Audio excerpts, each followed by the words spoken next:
السلام عليكم ورحمة الله وبركاته. معاكم مروة أو مامة عدي. لو أول مرة تشوفوني بليز اعملوا لايك للفيديو ده وسبسكرايب للقناة وفعلوا الجرس عشان يوصلكم كل الحاجات الجديدة اللي أنا بقدمها. النهاردة الفيديو مهم جدا لكل عروسة وكل حد ناوي أو كل بنت ناوية تشتري ستريتنر اللي هي مكوة فرد الشعر. وأنا هعمل لكم مقارنة بين بيبي ليس وروج براش، والمقارنة دي بجد هتبقى مهمة، وهقول لكم ايه المعايير الأساسية اللي أنا لما بختار مكوة المفروض إن أنا بختار على أساسها. كنت عملت فيديو من سنة مقارنة بين الاتنين، وهقول لكم اختصارا يعني عنها، عن في الفرق بين المكوتين، وهقول لكم برضو ليه روج براش اخترتها. ويلا بينا نبدا الفيديو. اول حاجه حابه ان انا اتكلم عليها هي المكوه دي اسمها اس تي 330 اي. انا كنت جايباها من كارفور اسكندريه سيتي سنتر. كان ثمنها حوالي 700 جنيه، الكلام ده تقريبا من 5 سنين او من 6 سنين. كنت جايباها في بيت ماما بستخدمها انا واختي. هي بصراحه كويسه، 2 في 1 زي ما انتم شايفين كده. بتعمل الشعر ويف وبتعمله ليس، وكويسه جدا، ومن ماركه بيبي ليس بصراحه، وهي ما زالت شغاله، وهي ماركه محترمه ومفيش اي مشكله فيها معايا. بالعكس هي حلوه وسعرها كان كويس، وفيها زرار اهو لللوك ده اللي هو بيقفل المكنه ذات نفسها من هنا، ودي طبعا ميزه حلوه يعني. عندي برضو درجات الحراره هنا بتوصل ل 335.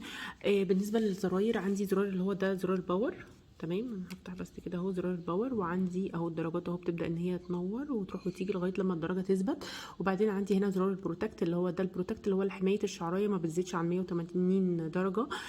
بعد كده عندي لو انت شعرك مثلا في تكسيرات كتير، او يعني حابه ان انت تفردي اكتر، بتوصلي طبعا ل 220 او 235 درجه.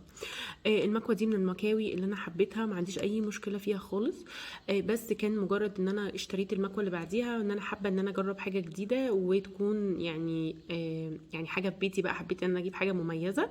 طيب خلينا نتكلم بقى عن المكوه اللي بعديها. بالنسبه للمكوه دي هي ماركه برضو بيبي ليس، هي اسمها اي برو 230 استيم، ده اللي اسمها ايكون تيتانيوم سيراميك. دي كانت المفروض ان هي الالواح دي من السيراميك عشان الشعر ما يهش، يعني يمنع التنافر بتاع الشعر. وده طبعا يا جماعه والله يعني مش بالنسبه لاستخدامي ليها، فالموضوع يعني مش مهم، وموضوع فيك عادي اي كلام يعني. كل الشعر بيهيش عادي، اهم حاجه ترطيب الشعريه نفسها قبل ما تستخدمي البيبي ليس. طيب المكوه دي كانت ميزتها ان انا اخترتها عشان هي كانت بالبخار. هنا عندي برضو ده زرار الباور اهو. بصوا ده هنا بنعلي ونقلل الدرجات. الدرجات هنا عندي بتوصل ل 230، التانية كانت بتوصل ل 235، يعني كانت درجات اعلى. انا مش هشغلها كتير عشان بس ما تسخنش في ايديا.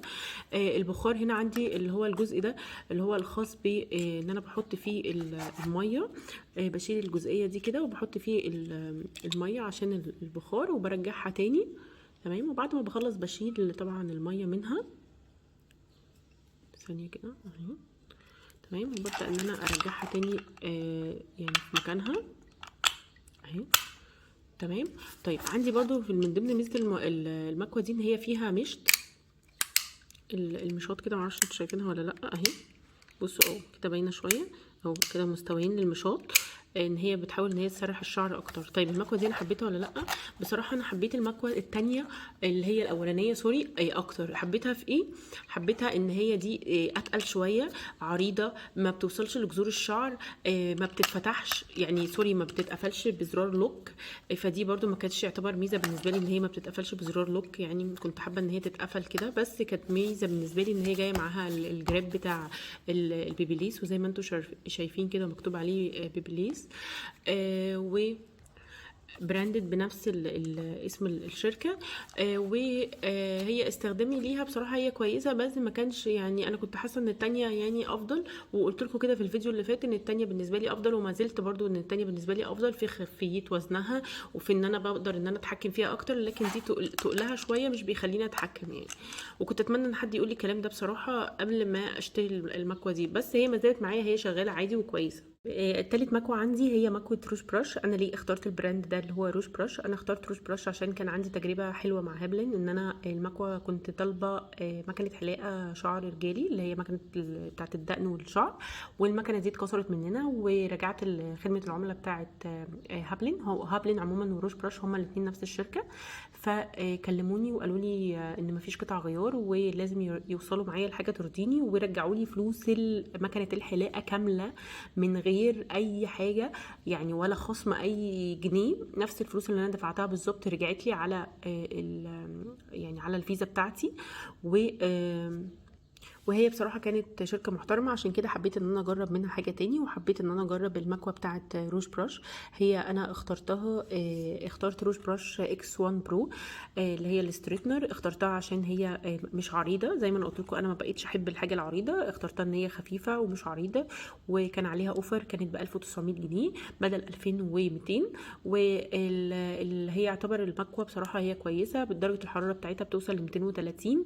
و يعني الشاشه دي هنا فيها شاشه LED، فيها بتظهر درجه الحراره هنا. هنا برضو في زرار لللوك بيقفل المكوه. بصوا كده معايا اهو. برضو هنا برضو انا تقريبا هنا هوضح لكم، شايفين الزراير بتاعتها من جوه، وده لمجرد ما بحط السلك بتاع الكهرباء ده بينور ودرجه الحراره بتبدا ان هي تظهر. روج براش عجبني خدمه ما بعد البيع، عشان كده حاولت ان انا اجرب منهم حاجه تاني، او حبيت ان انا اجرب منهم حاجه تاني عموما. تاني حاجه ان انا يعني حبيتها في روج براش، طبعا غير خدمه ما بعد البيع وان الحاجه بتاعتهم كويسه وخفيفه. الاكسسوارز دي من الحاجات الحلوه. المشابك اللي انا حطاها للشعر دي، طبعا المشابك دي ممكن تتعوض، بس هو عموما المشابك حلوه جدا، بس اللي ما بيتعوضش الجلافز ده. هو براندد برضو باسم شركه روج براش. انا كنت كل ما بمسك يعني بمسك شعري، وهو بعد ما بفرده وانا بفرده بيبقى سخن جدا، فبيحرق لي ايديا. فهم بصراحه مهتمين ومحترمين العميل بتاعهم، ومهتمين بالاكسسوارز، ودي كانت حاجه حلوه جدا. طيب انا عموما حبيت روج براش اكتر واحده حبيتها من الثلاثه دول، الاولانيه وروج براش. ما حبيتش بصراحه اللي هي العريضه اللي انا كنت جايباها اللي هي في النص دي، اللي هي العريضه كانت ب 1450، بس دلوقتي حوالي ب 2800. هو عموما اي مكوه كويسه بس تكون براند.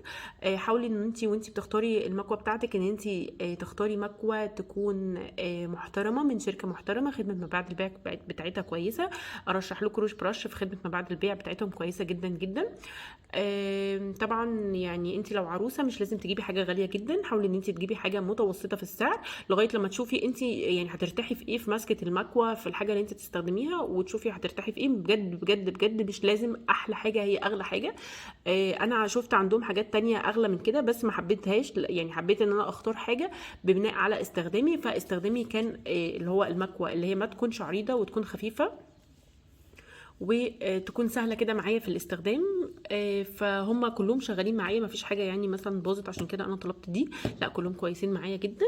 واتمنى ان انا اكون فدتكم بالفيديو ده، وبجد ميرسي لوقتكم. ولو تكتبوا لي في الكومنتات رايكم في الفيديو، وتكتبوا لي لو انتوا جبتوا برضو اي مكوه من اي شركه تانية، اكتبوا لي برضو في الكومنتات. وشكرا ليكم ولوقتكم، ويا ريت اكون فدتكم، وباي باي.